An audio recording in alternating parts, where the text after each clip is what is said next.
सिद्धाणं नमो आयिरियाणं नमो वज्झायाणं नमो लोय सवसाहूणम्।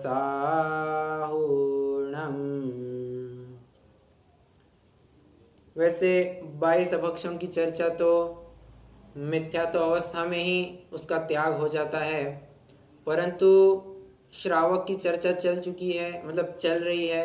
अतः पंडित बनारसी दास जी ने उसी प्रकरण के अंतर्गत 22 अभक्षों का प्रकरण लिख दिया। आपको याद आ रहा होगा जब हमने विशुद्धि लब्धि का प्रकरण देखा था, तभी सब चीज़ें देखी थी कि अभक्ष भक्षण का त्याग हो जाता है, अन्याय नीति अभक्ष का मार्ग अपनाता नहीं है, मध्यमांस मधु का त्याग करता है, 8 मूल गुणों का पालन करता है। ये सब बातें अपन ने विशुद्धि लब्धि में ही देखी थी। और पंच लब्धियां पहले गुणस्थान में होती है, चौथे गुणस्थान में, बताइए।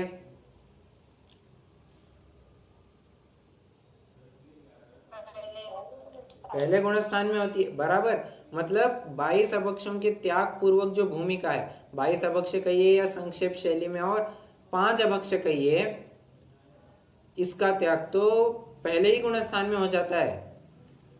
अतः ये जो यहाँ पर चर्चा है, ये प्रासंगिक चर्चा है। श्रावक की चर्चा चली है तो चरणानियों पर क्या बात कह सकते हैं कि हाँ, वो अभक्ष का त्यागी होता है, बस अभक्षों की त्यागी के रूप में इन्होंने 22 अभक्ष की चर्चा कर दी है। ठीक है, चलिए अपन आगे का छंद पढ़ेंगे। अभी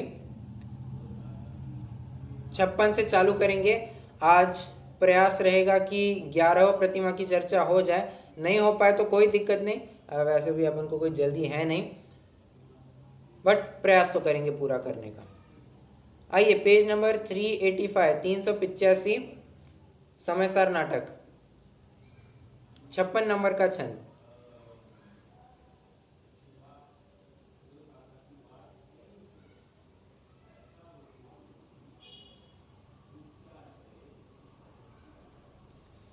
अब पंचम गुण थान की रचना वर्ण अल्प जामे एकादश दशा प्रतिमा नाम विकल्प। देखिए, अब इन्होंने उत्थानिका का छंद लिखा है, जहाँ पंचम गुणस्थान की अभी चर्चा प्रारंभ करने जा रहे हैं, और कह रहे हैं ये पंचम गुणस्थान है तो एक, परंतु इसमें विशुद्धि के स्तर पर अप्रत्याख्यानावरण का कैसा उदय है, परिणामों में कितनी विशुद्धता है, उसको लेकर के और बाहरी आचरण को ध्यान में रखते हुए 5वें गुणस्थान के अपन 11 स्तर बनाते हैं, और उन्हीं स्तरों को हम प्रतिमा नाम से जानते हैं। ठीक है, ये तो उत्थानिका का छंद था, बड़ा आसान था।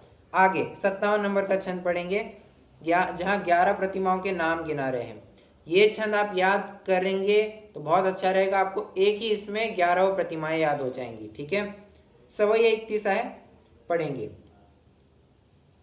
दर्शन विशुद्धकारी 12 विरतधारी सामायिक चारि पर्व प्रोषद विधि वह सचित को परहारी दीवा अपरस नारी 8 जाम ब्रह्मचारी निरारंभी वह रहे पाप परिग्रह छेड़े पाप की ना शिक्षा मंडे को या के निमित्त करे सो वस्तु न गहे ऐसे देश व्रत के धरैया समकिति जीव 11 प्रतिमा तिन्ह भगवंत जी कहे। पहला है दर्शन विशुद्धकारी, दर्शन प्रतिमा। 12 विरतधारी, विरत मतलब होता है व्रत कहिए, विरत कहिए, एकार्थवाची है। तो 12 व्रतों का स्वरूप कहाँ पर मिलता है, यह मैंने आपको 6 डाला में बताया था। ये दूसरी प्रतिमा में 12 व्रतों का स्वरूप आता है। जो अपन पढ़ते हैं ना ज्ञानी श्रावक के 12 व्रत, तो वास्तव में वो 12 व्रत इन 11 प्रतिमाओं की जो दूसरी प्रतिमा है व्रत प्रतिमा, उसके अंतर्गत ये प्रकरण आता है। ठीक है, सामायिक चारि पर्व प्रोषद विधि वह, सामायिक प्रतिमा तीसरी, पर्व प्रोषद उपवास, प्रतिमा। सचित को परिहारी, सचित त्याग प्रतिमा। दिवा अपरस नारी, अब यहां पर इन्होंने कैसे अर्थ लिया है? हाँ, दिन में स्त्री स्पर्श का त्याग दिवा मैथुन व्रत प्रतिमा है। ठीक है, अब स्त्री का है तो पुरुष भी अपोजिट जेंडर के हिसाब से लगा लेना। ठीक है, आठो जाम ब्रह्मचारी निरारंभी वह रहे। और ऐसा स्वरूप, कैसा स्वरूप? दिवा अपरस नारी, स्पर्श नहीं करना। दिवा मैथुन त्याग में तो नारी को सिर्फ दिन में स्पर्श नहीं करने की बात थी। आठों प्रहर में अगर ऐसी व्यवस्था हो जाए तो हम उसको ब्रह्मचारी कह देंगे, पूर्ण ब्रह्मचारी। निरारंभी वह रहे। अब निरारंभी कह करके इन्होंने आठवीं आरंभ त्याग प्रतिमा का मतलब आरंभी त्याग प्रतिमा को बताया है। पाप परिग्रह छंडे, पाप की न शिक्षा मंडे, परिग्रह त्याग प्रतिमा ले लिया। को या के निमित्त करे सो वस्तु न गए, सॉरी, पाप की न शिक्षा मंडे। पाप की न शिक्षा मंडे मतलब पाप संबंधी कार्यों की अनुमति नहीं देता। कोई पूछने आए कि ये धंधा कैसा है, वो धंधा चालू करूं क्या, ये लाइन ऑफ एजुकेशन कैसा है, ये कैसा है, ये मैं इस अवस्था में फंसा हूं, इसमें क्या करना चाहिए क्या नहीं करना चाहिए, ऐसी सलाहें मांगने आते हैं लोग, आपने अक्सर देखा होगा। तो ये जो अनुमति त्याग प्रतिमा नामक 10वीं प्रतिमाधारी जीव है, ये अनुमति भी नहीं देगा, वो कुछ भी नहीं कहेगा। और अगर कुछ कहने का ही बने तो वो कहेगा भैया तुम्हारी समझ सकते हो, मैं ऐसे कार्य में नहीं उलझता हूँ। मतलब थोड़ा सा माध्यस्थ भाव रखेगा। अब मैं थोड़ा सा हो सकता है मेरा टोन थोड़ा खराब हो गया हो मतलब वो सेंटेंस बोलते वक्त, बट वो एकदम सहजता से बोल देगा कि भैया जी देखिए अब मैं तो इन कार्यों में फंसता हूँ नहीं, आपको जैसा उचित लगे आप कर सकते हैं। तो ऐसा कह करके वो बात को टाल देगा, बोलना ही पड़े तो। पहली बात तो बोलेगा नहीं, और बोलना होगा तो ऐसे बोलेगा। ठीक है, पाप की न शिक्षा मंडे, अनुमति त्याग प्रतिमा हो गया। को या के निमित्त करे सो वस्तु न गए। को मतलब कोई, या के इनके, निमित्त करे सो वस्तु न गए। गहे मतलब ग्रहण करना। क्या कह रहे हैं? हमारे निमित्त से कोई वस्तु बनाई गई है, इसको एक शब्द में क्या कहेंगे?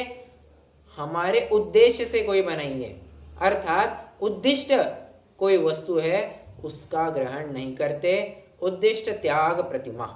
ठीक है, ऐसे देश व्रत के धरैया सम किति जीव, 11 प्रतिमा तिन्ह भगवंत जी कहे। और ऐसे 11 प्रतिमाधारी जीव होते हैं, अपने अपने स्तर के हिसाब से उनका स्वरूप समझना, और मतलब इन्हें 11 प्रतिमाएं भगवान जी कहते हैं। ठीक है, सिंपल बात थी, कोई ज़्यादा टफ नहीं था, सिर्फ नाम ही गिनाए हैं। अब आगे बढ़ते हैं, प्रतिमा का स्वरूप बताते हैं। भैया जिन प्रतिमाओं के बारे में आप चर्चा कर रहे हैं, जिन प्रतिमाओं के 11 स्तर आप बता रहे हैं, वो प्रतिमा क्या चीज़ है पहले ये तो बताइए। उसका छंद कहते हैं 58 नंबर का छंद, संजमन सजग्यो जहाँ भोग अरुचि परिणाम, उदय प्रतिज्ञा को भयो प्रतिमाता को नाम। देखिए, संयम अंश जग्यो जहाँ, संयम का अंश जागृत हो गया। अंश क्यों कह रहे हैं? अंश क्यों कह रहे हैं? बहुत सिंपल क्वेश्चन है। एक देश है इसके लिए। बराबर, 5वें गुणस्थान में एक देश व्रत आ गया है, एक देश संयम आ गया है, इसलिए संयम का अंश है। और वो कौन सा अंश है, कोई बताएगा? संयम का कौन सा अंश जागृत हुआ है?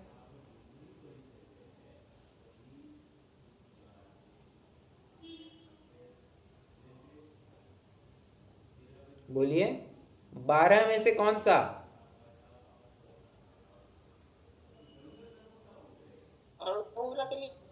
क्या कहा?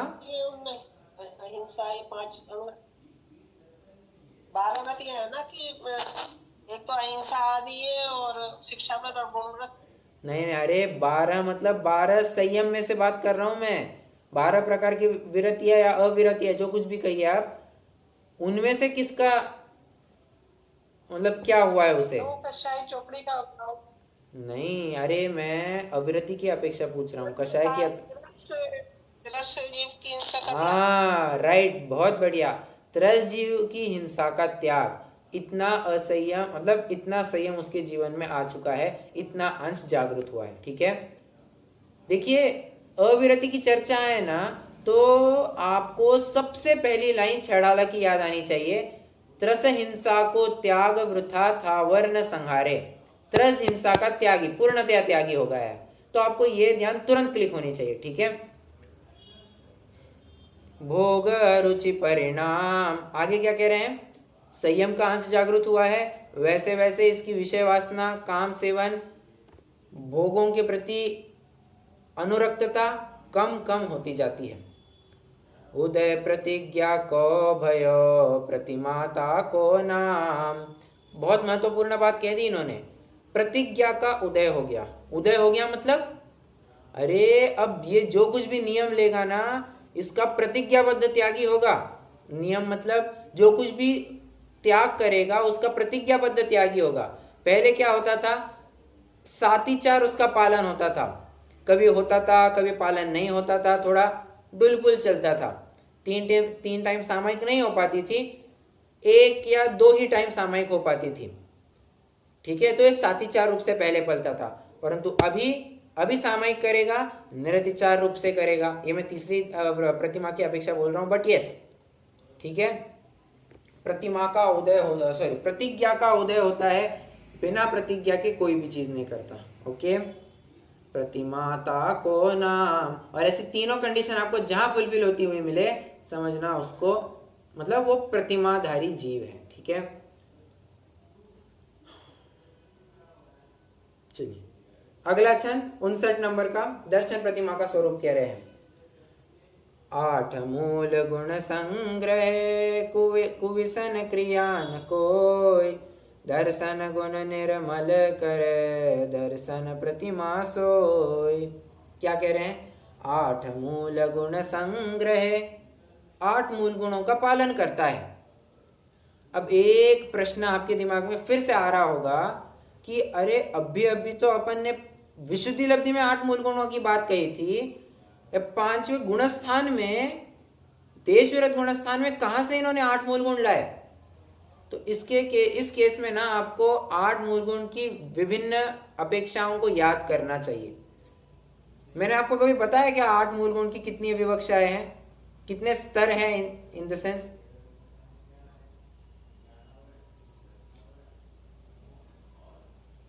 याद है किसी को? मैंने शायद बताया है, आठ मूल गुण के अलग अलग स्तर। 5 उदंबर और 3 मकान। नहीं, स्तर पूछ रहा हूं, मतलब कब कब आठ मूल गुणों की चर्चा आती है, कहां कहां आती है?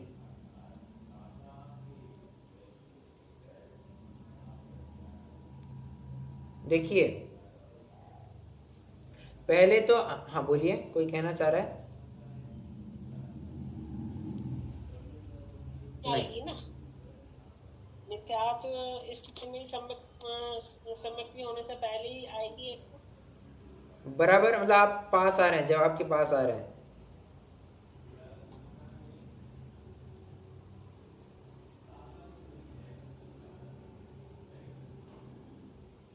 देखिए मैं बताता हूँ, पहला तो जब बालक 45 दिन का हो जाता है, छोटा बालक नवजात शिशु 45 दिन का हो जाता है, तभी उसको संस्कार दिलाए जाते हैं, आठ मूल गुणों के नियम दिलाए जाते हैं। परंतु इस परिस्थिति में उसके आठ मूल गुणों के पालन की जिम्मेदारी उसके माता पिता की होती है, बराबर, ना कि उसके स्वयं की, क्योंकि अभी तक परिपक्व हुआ ही नहीं है, क्या आठ मूल गुण पालेगा, बराबर। जैसे 8 वर्ष का वो जीव हो जाता है, एक थोड़ा सा बड़े स्तर पर आयोजन कराया जाता है, जहाँ पर समाज के सामने उस बच्चे को नियम दिलाया जाता है आठ मूल गुणों का, और ये बताया जाता है कि देखो अब जो कुछ भी होगा ये पाप तुम्हारे माथे लगेगा, हम तुम्हारे आठ मूल गुण के पालन के लिए जिम्मेवार नहीं है, ऐसा माता पिता कह देंगे। ठीक है, उस भार से भी निर्भर हो जाएंगे। ये दूसरा स्तर हो गया। तीसरा स्तर क्या कहते हैं, चौथा गुण स्थान। ठीक है। चौथा गुणस्थान, यहाँ पर भी 8 मूल गुणों का पालन लेना। और पांचवा गुणस्थान यहाँ 8, हाँ, और पांचवें गुणस्थान में भी ये दर्शन प्रतिमा में कह रहे हैं 8 मूल गुणों का पालन। तो इस प्रकार से अलग अलग स्तर बन करके आते हैं 8 मूल गुणों के, ठीक है। यहाँ पर 8 मूल गुणों का पालन ऐसा क्यों लिखा होगा? स्पष्ट सी बात है, प्रतिमा कोई भी चालू हो गई है, समझ लेना चाहिए उसमें स्थित जितने भी व्रत होंगे उन व्रतों का अब निरतिचार पालन प्रारंभ हो रहा है। मतलब 8 मूल गुण कह रहे हैं ना, तो 8 मूल गुणों का निरतिचार पालन अब यत्किंचित भी अतिचार नहीं लगेगा, ऐसा पालन करेगा। एक प्रश्न आप उपस्थित करेंगे, क्या चौथे गुण स्थान में 8 मूल गुणों का दोष लगेगा या कुव्यसन करने का दोष लगेगा? हो भी सकता है। कैसे? याद कीजिए महाभारत, जहां पर युधिष्ठिर 5 पांडव जुआ खेल गए, सब कुछ हार गए, उन्होंने व्यसन को किया था, परंतु पांचों भाई सम्यक दृष्टि थे।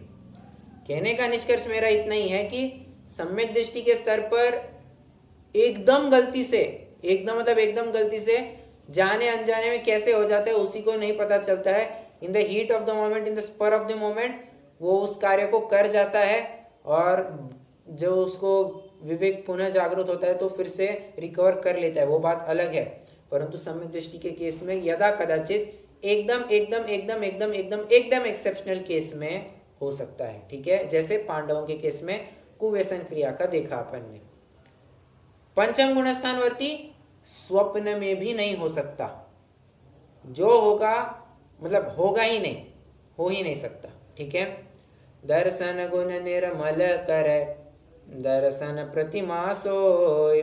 और दर्शन गुण को निर्मल करता है। दर्शन गुण मतलब श्रद्धा गुण को अधिक निर्मल करता है, ठीक है। कैसे? अपने चरित्र के माध्यम से अपनी श्रद्धा को अधिक दृढ़ करता है। मैंने आपको एक बार वो उदाहरण दिया था नियम सार का, कि बिना चारित्र का श्रद्धान कैसा? कोठार में रखे अनाज के समान अनुपजाऊ, अकार्यकारी। परंतु अब जैसे जैसे ये संयम में आगे बढ़ता जा रहा है, वैसे वैसे इसके वो तिजोरी के बीज, कोठार के बीज बाहर निकल रहे हैं, बुआई हो रही है, ठीक है। दर्शन गुण निर्मल करे, दर्शन प्रतिमा सोए।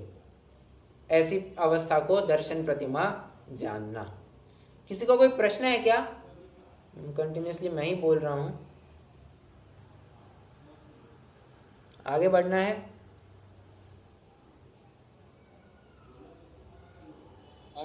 ओके, दर्शन प्रतिमा हो गई, डन विद दिस। अब व्रत प्रतिमा। पंच अनुव्रत आदर, तीनों गुण व्रत पाल, शिक्षा व्रत चारो धर, यह व्रत प्रतिमा चाल। 12 व्रत कह रहा हूं, ज्ञानी श्रावक के 12 व्रत, उनको अपन ने कैसे विभाजित किया था, किसी को याद है? ज्ञानी श्रावक के 12 व्रतों का कैसे विभाजन और उत्तर विभाजन हुआ था, मतलब डिवीजन और सब डिवीजन? वो 5 अनुव्रत इस तरह से है। हाँ बराबर। हाँ, 5 अनुव्रत, 3 गुणव्रत, 4 शिक्षा। 5 अनुव्रत, 3 गुणव्रत, 4 शिक्षा व्रत, ठीक है। बस यही बात यहाँ पर कह रहे हैं। पंच अनुव्रत आदर है, 5 अनुव्रतों का पालन करता है, तीनों गुण व्रत पाल, और तीनों गुण व्रतों का भी पालन करता है। शिक्षा व्रत चारो धर, यह व्रत प्रतिमा चाल। साथ ही साथ शिक्षा व्रत भी अंगीकार करता है।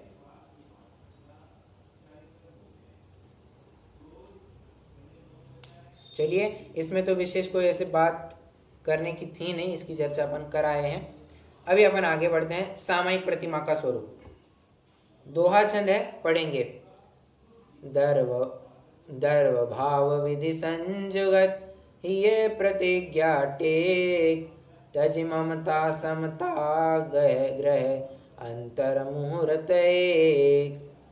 आगे, जो हरि मित्र समान विचार, आरत रौद्र को ध्यान निवार, संयम सहित भावना भावे, सो सामायिक वंत कहावे। क्या कह रहे हैं, एक एक छंद को डील करते हैं। दर्व भाव विधि संजुगत। दर्व विधि मतलब बाह्य क्रिया, नीचे लिखा हुआ है। ये प्रतिज्ञा टेक, ये प्रतिज्ञा टेक मतलब क्या दिया है,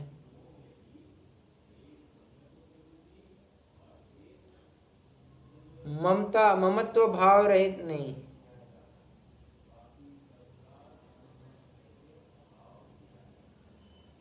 कहाँ है, ये मतलब मन में प्रतिज्ञा टेक, नीचे लिखा है क्या, ये मतलब लिखा नहीं है, लेकिन वो अर्थ में दिखता है ना। ओके, मन में समय की प्रतिज्ञा पूर्वक द्रव्य और विधि सहित, भाव विधि सहित एक मुहूर्त अर्थात 2 घड़ी, ठीक है वैसा। ये प्रतिज्ञा, हिय मतलब मन, करेक्ट, मन में प्रतिज्ञा धारण करता है। कैसे, तजि ममता समता ग्रह अंतर मुहूर्त एक अंतर, मिनिमम एक अंतर मुहूर्त के लिए समस्त प्रकार की एकत्व, ममत्व, कर्तृत्व, भोक्तृत्व सब हटा देता है। पास कुछ रखता है तो समता रखता है, ठीक है। ममता नहीं, समता अपने पास रखता है, ठीक है। अब समता के करके कोई लड़की का नाम मत ले लेना, समता के परिणाम अपने पास रखता है, ठीक है। जो अरि मित्र समान विचार है, सामयिक की अवस्था में जीव की ऐसी अवस्था होती है, जो अरि मित्र समान विचार है, अरि और मित्र को समान देख लेता है। आरत रौद्र कुध्यान निवार है, आरत रौद्र और कुध्यान का निवारण करने वाले हैं। संयम सहित भावना भावे, सो सामायिक वंत कहावे। संयम सहित भावना भावे, सो सामायिक वंत कहावे। संयम, सही देखिए क्या है वो, नहीं नहीं नहीं, वो अलग है।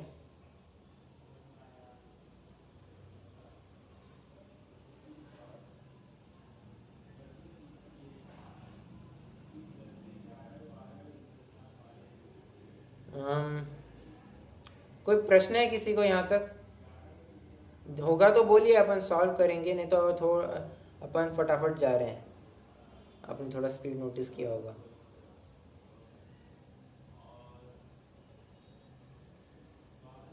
है नहीं है? नहीं है, नहीं समझ में आया? नहीं, क्वेश्चन नहीं है अभी। अच्छा, ओके, ठीक है। चलिए अगला छंद, चौथी प्रतिमा की बात चलेगी अभी। तीसरी प्रतिमा हो गई। सामायिक की सी दशा, चारि पहर लो होय, अथवा 8 पहर रह प्रोसह प्रतिमा सोय। सामायिक की सी दशा, जो सामायिक में तुमने अवस्था धारण की थी ना, लगभग वैसी अवस्था 4 पहर लो होय, 4 प्रहर के लिए बनाए रखता है। अथवा 8 पहर रहे, या 8 प्रहर के लिए वैसे बन जाता है। प्रोसह प्रतिमा सोय, जो सामायिक में तुम करते हो वो अगर तुम कम से कम 4 प्रहर के लिए करो या मैक्सिमम 8 प्रहर के लिए करो, तो समझना तुम अब प्रोषदोपवास प्रतिमा में आ गए हो। क्यों? क्योंकि प्रोषदोपवास में होता ऐसा है कि मान लीजिए अष्टमी का दिन है, हर अष्टमी चतुर्दशी को इसको प्रोषदोपवास करना होता है। प्रोषदोपवास मतलब क्या, अब बताता हूँ आपको। मान लीजिए अष्टमी को बाहर जाना है, बाहर मतलब वन, मंदिर, खंडहर, चैत्यालय, शांत जगह, वहाँ पर जाकर के उसको अपना प्रोषदोपवास का व्रत पालना है, ठीक है। मैं क्या नाम लिया मैंने अभी, मैं नाम ही भूल गया।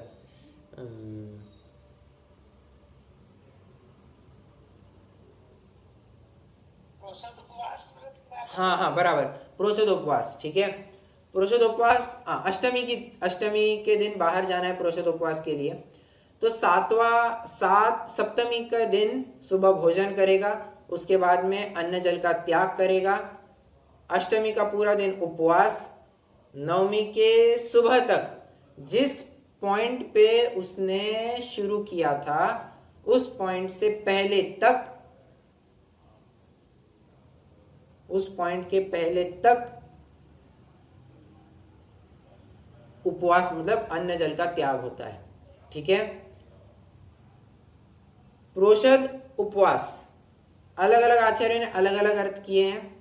किन्हीं आचार्यों ने उपवास मतलब अन्न जल का त्याग लिया है, किन्हीं आचार्यों ने प्रोषद मतलब अष्टमी चतुर्दशी लिया है। तो अष्टमी चतुर्दशी के दिन ये होना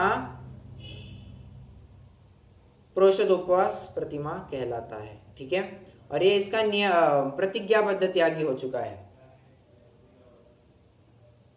ध्यान रखना, दूसरी प्रतिमा में जो व्रत प्रतिमा है वहां पर भी आपको प्रोषदोपवास व्रत मिलेगा। उन दोनों का स्वरूप सेम है, ये वाला भी और वो वाला भी, परंतु दूसरे गुणस्थान में सातिचार रूप से पलता था, चौथे गुणस्थान में निरतिचार रूप से पलता है, ठीक है।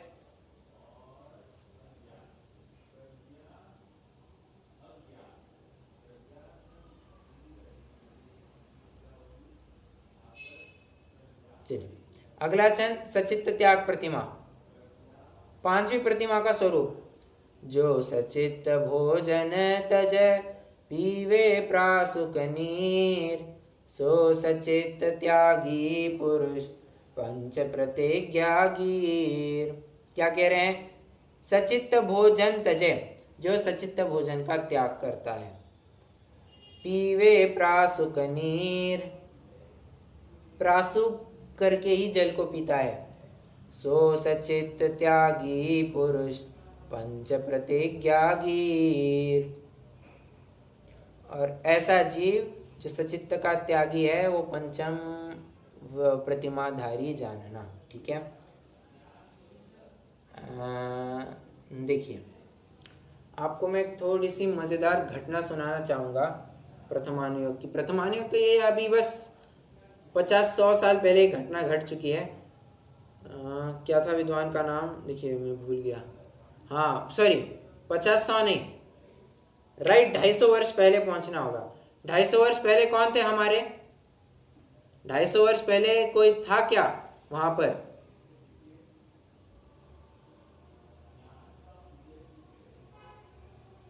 बोलिए। राइट, 250 साल पहले टोडरमल जी थे, ठीक है।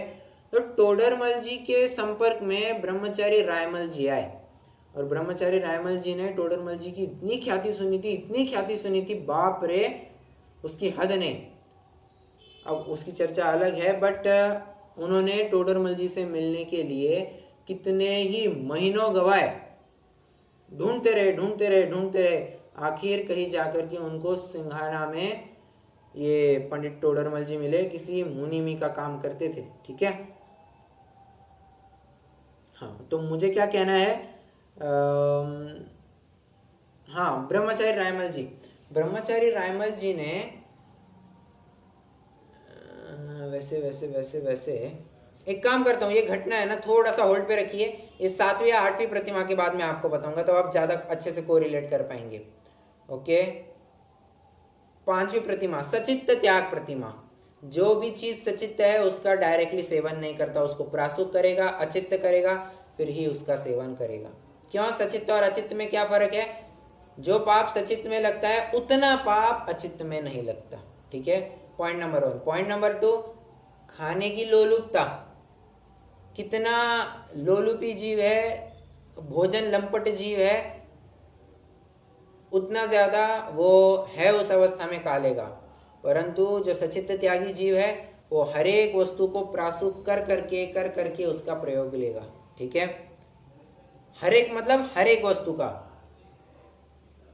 पानी पीना है, उबला पानी पिएगा या फिर मर्यादित पानी पिएगा। ट्राई करेगा कि वो ये मैं शब्द भूल रहा हूँ, मुझे क्या हो गया, शब्द भूल रहा हूँ। फल पर भी नमक लगा के विद्यार्थी साफ करके खाएगा। क्या क्या?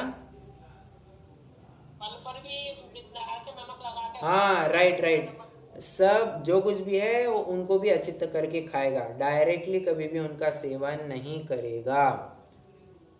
फल पर है, उसको उसके ऊपर नींबू निचोड़ सकता है, नमक लगा सकता है, उसका जूस बना सकता है, उसको उबाल सकता है, जो कुछ भी उसके लिए संभव हो वो करके फलों को, सचित्त वस्तुओं को ले सकता है। अच्छा, सचित्त मतलब हरी वस्तु यही नहीं समझना, ऐसी हर वो वस्तु जहाँ पर जीवोत्पत्ति की विशेष संभावना रहती है उसे हमें, बोलिए क्या कहना चाहिए?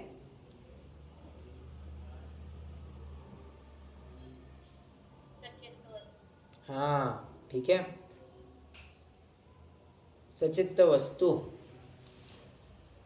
अब आगे 6वीं और 7वीं प्रतिमा, थोड़ा समय तो लगेगा इनको। ठीक है, चलिए कोई प्रश्न हो तो पूछ सकते हैं, नहीं तो जिनवानी स्तुति करेंगे। आज के लिए अपन यहीं पे रुक जाएंगे। आपको लगेगा थोड़ा जल्दी पैकअप किया, बट हाँ, आज 5वीं प्रतिमा तक ही कर पाए हैं, बाकी 6 प्रतिमाएं कल पूरी करेंगे। कोई प्रश्न है किसी को आज तक, आज के लिए?